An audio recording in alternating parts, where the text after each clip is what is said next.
मैं हूँ अस्मा। हमारे इस प्रोग्राम में खैर मकदम है। आज हमारे साथ हमारे स्टूडियो में एम.ए. हमीद साहब मौजूद है, जो कि कैरियर काउंसलिंग के बारे में बहुत सारे प्रोग्राम्स कर चुके हैं। तो दोस्तों, आप देख रहे हैं सियासत वेबसाइट। आज हम बात करेंगे एक नए मौजू के साथ। अस्सलाम वालेकुम हमीद साहब।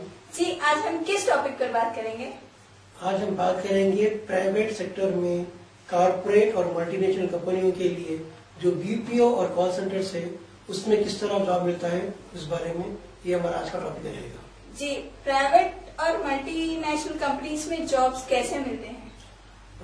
प्राइवेट कंपनीज जो कॉर्पोरेट कंपनीज हो या फिर मल्टीनेशनल कंपनी हो या नेशनल लेवल कंपनी हो, उनमें जॉब्स के लिए आजकल जो दो मेन सोर्स बनाए गए हैं, एक है BPO, business process outsourcing, call centre. इसके लिए वो लोग उनके अपने पास एम्प्लॉयमेंट का नोटिफिकेशन देते हैं, इंटरव्यूज होती है।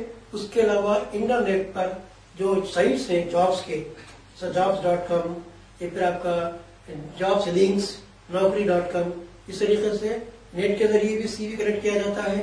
ऑनलाइन भी इंटरव्यू होते हैं, जॉब्स फेयर भी होते हैं और एम्प्लॉयमेंट के जरिए उनका नोटिफिकेशन देकर उनको कॉल किया जाता है जॉब्स के लिए। जी, ये बीपीओ क्या है?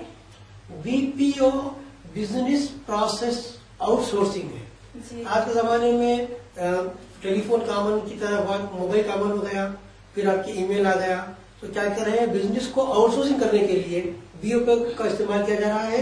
इसीलिए बीपीओ मल्टीनेशनल कंपनीज और कॉर्पोरेट कंपनी में बिजनेस प्रोसेस की आउटसोर्सिंग है। यानी बस बिजनेस के लिए आउटसोर्सिंग के जरिए बिजनेस किया जाता है, ये बीपीओ है। और कॉल सेंटर भी बीपीओ का शोभा है। बिजनेस प्रोसेस आउटसोर्सिंग में कॉल सेंटर शामिल है।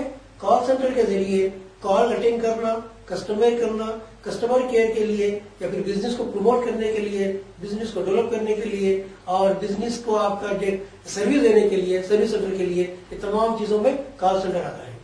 तो कॉल सेंटर तमाम multinational companies, public limited company का एक मौसम जरिया भी है और आज के लिए जरूरत बन चुका है।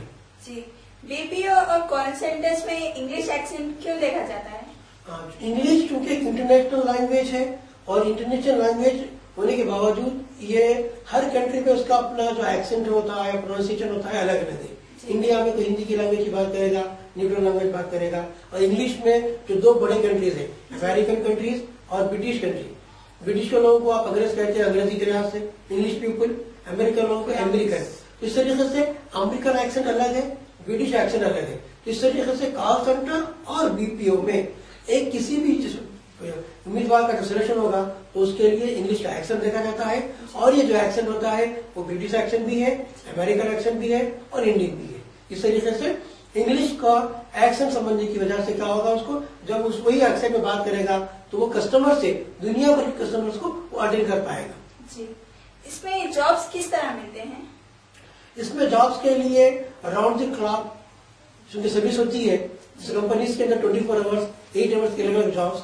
इस तरीके से इसके जॉब के लिए जॉब फेयर लगाए जाते हैं, जॉब के मेले लगाए जाते हैं, कंपनीज कॉल करती है, ऑनलाइन इंटरव्यू होते हैं, पेपर में नोटिफिकेशन दिया जाता है।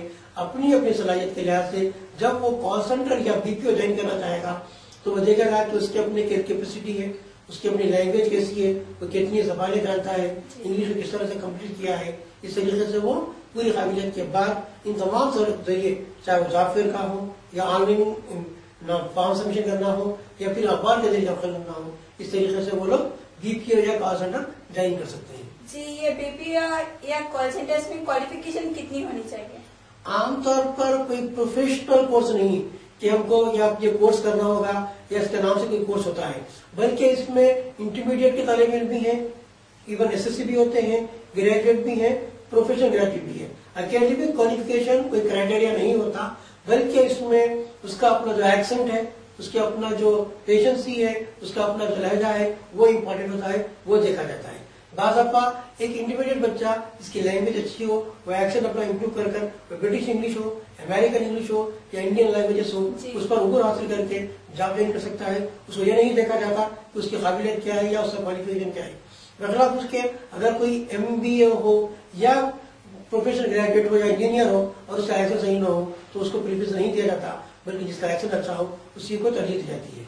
जी, इसमें कोई क्वालिफिकेशन का कंपेयर नहीं कर सकते? जी हाँ, क्योंकि ये कोई टेक्निकल नहीं और ना ही कोई एकेडमिक क्वालिफिकेशन का है। इसमें चूंकि पर्सनल उनके जो कैंडिडेट, चाहे वो मेल हो, जेंडर में या फीमेल हो, उनका अपना लहजा, एक्शन, बातचीत, लोगों से बात करने का स्टाइल, उसका जो कम्युनिकेशन स्किल होती है, जो सॉफ्ट स्किल है, कम्युनिकेशन स्किल है, लैंग्वेज है, पर्सनल डेवलपमेंट है। तो पर्सनल डेवलपमेंट के अंदर ये जो चीजें आती है, इसके अंदर आप सॉफ्ट स्किल भी लेंगे, आपका कम्युनिकेशन स्किल भी लेंगे, फिर आपका बिहेवियर बात करने को रहेंगे। वो पूरी चीजें ही इसकी अपनी अहलियत होती है, वही काबिलियत बनाई जाती है। इस वजह से यहाँ पर क्वालिफिकेशन या डिग्री नहीं, बल्कि सॉफ्ट स्किल के जरिए, पर्सनल डेवलपमेंट के जरिए उसकी अपनी स्किल देखी जाती है। क्या ये गवर्नमेंट में नहीं है? हाँ, गवर्नमेंट में चूंकि गवर्नमेंट के जॉब्स जो है अराउंड द क्लॉक नहीं होते जी। इस तरीके से जो मल्टीनेशनल कंपनीज हैं, जो मल्टीनेशनल कंपनीज होगी, एमएनसी जाहिर बात है वो किसी एक मुल्क में नहीं रहेगी। जब उसके ब्रांचेस दुनिया के मुख्तलिफ ममालिक में होंगे तभी उसको आप एमएनसी कहेंगे। गवर्नमेंट के डिपार्टमेंट स्टेट गवर्नमेंट के स्टेट में ही होते हैं, सेंट्रल गवर्नमेंट के सेंट्रल में ही होते हैं, उनका अपना टाइमिंग होता है। इस वजह से मल्टीनेशनल कंपनीज चूंकि दुनिया भर के ममालिक में है और दुनिया भर के मुल्क में हर कंट्री का टाइम अलग अलग है, कहीं पर दिन है, कहीं पर रात है, टाइम अलग है, इसलिए राउंड द क्लॉक सर्विस है। इसलिए टोटली प्राइवेट सेक्टर में, कॉर्पोरेट सेक्टर में और मल्टीनेशनल कंपनियों में है, ये प्राइवेट में नहीं है। जी, कॉल सेंटर के जॉब्स में रात में क्यों होते हैं? हाँ, ये चूंकि बताया मैंने अभी आपके सामने के ये मल्टीनेशनल कंपनी दुनिया भर के लिए है जी। अभी आप बात करेंगे इंडिया का, दिल्ली का टाइम और लंदन का टाइम, दोनों में 5.5 घंटे का टाइम होगा, डिफरेंस होगा जी। इस तरीके से यहाँ पर दिन में 12 बजेंगे तो वहाँ 5:30 बजेंगे। इस तरीके से दुनिया के ममालिक, अमेरिका हो, ब्रिटिश हो, जापान हो, हर मुल्क में 4 घंटे का, 5 घंटे का, 8 घंटे का फर्क है। आप यहाँ पर रात में काम करेंगे तो वहाँ पर दिन होगा। क्योंकि ये मल्टीनेशनल कंपनी है तो ये दुनिया भर के ममालिक में काम करती है, इस वजह से रात में काम कर रहे हैं। आपकी डीलिंग मल्टीनेशनल कंपनी के हैसियत से दूसरे ममालिक से है। जो कंट्री से आप कंट्रैक्ट से काम करेंगे वहां पर दिन होगा, आप यहाँ पर रात होगा। इस वजह से राउंड द क्लॉक में रात में भी काम किया जाता है।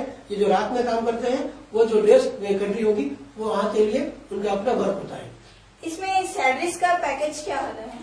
हाँ, चूंकि पुरकशी सैलरी, इसको अट्रैक्टिव सैलरी कहते हैं, इसके अंदर आपको खुद गवर्नमेंट ऑफ इंडिया, बाद लोग क्वालिफिकेशन के बावजूद गवर्नमेंट के जॉब के बजाय कॉल सेंटर के जॉब को, बीपीए के जॉब को, एमएनसी के जॉब को प्रेफरेंस दे रहे हैं। इसकी वजह ये है कि यहाँ का जो पर्क है, जो पैकेज है, वो पैकेजेस पर एनएम पैकेज है। 3 लाख का पैकेज, 5 लाख का पैकेज, 8 लाख का पैकेज। तो इन्होंने जैसा पर आवर पेमेंट होता है, वीकली पेमेंट होता है, डेली पेमेंट होता है, सैलरी मंथली होती है, इन्होंने अपना एक पैकेज बनाया जो पर एनम है। तो लोग समझते हैं मुझे 1 लाख में 1 साल में 5 लाख का पैकेज मिला, 1 साल में 6 लाख का पैकेज मिला।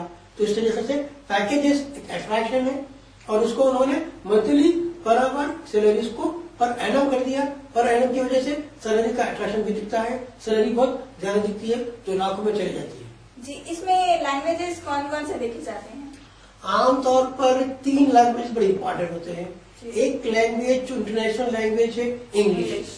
इंग्लिश को इंटरनेशनल लैंग्वेज से कहेंगे कि दुनिया में ज्यादा नहीं बोली जाती, सिर्फ कंट्रीज में बोलते हैं, लेकिन पूरे वर्ल्ड की मीडिएटर लैंग्वेज है। दुनिया भर में सबसे ज्यादा बोली जाने वाली जबान चाइनीज मैंड्रिन है, जबकि इंग्लिश जो है सिर्फ इंग्लैंड, अमेरिका, न्यूजीलैंड और ऑस्ट्रेलिया में बोलते हैं। जिस तरह से इंडिया के हर स्टेट की लैंग्वेज अलग अलग है, उस तरीके से यूरोप में भी हर कंट्री की लैंग्वेज अलग है। फ्रांस में फ्रेंच, स्पेन में स्पेनिश, जर्मनी में जर्मन, रशिया में रशियन, हर कंट्री अलग है। अब यहाँ पर जो है मल्टीनेशनल कंपनी में जो 3 लैंग्वेज देखी जाती है, वो एक इंटरनेशनल लैंग्वेज इंग्लिश है, सेकेंड नेशनल लैंग्वेज इंडिया में हिंदी वगैरह होगी, फिर एक रीजनल लैंग्वेज, जैसे यहाँ पर तभी बात करेंगे। तो इस तरीके से अगर कोई कैंडिडेट कम से कम 3 लैंग्वेज जानता है, इंटरनेशनल लैंग्वेज, नेचुरल लैंग्वेज और रीजनल लैंग्वेज, तो उसको ज्यादा प्रेफरेंस दिया जाता है। इस तरीके से हर, क्योंकि वो जो कस्टमर से बात करेगा उसकी अपनी लैंग्वेज में बात करेगा तो उसको अच्छी तरह से सर्विस दे पाएगा और उसकी अपनी जो प्रॉब्लम्स है वो उसको समझ पाएगा। इस वजह से रीजनल लैंग्वेज, नेशनल लैंग्वेज और इंटरनेशनल लैंग्वेज, ये तीनों लैंग्वेज खासतौर पर देखी जाती है। शुक्रिया हमीद साहब। तो देखा ना जी, आज हमीद साहब बता रहे थे कि कॉल सेंटर्स और बीपीओस में जॉब्स किस तरह मिलते हैं। हमें पता है कि आपको ये प्रोग्राम जरूर पसंद आया होगा।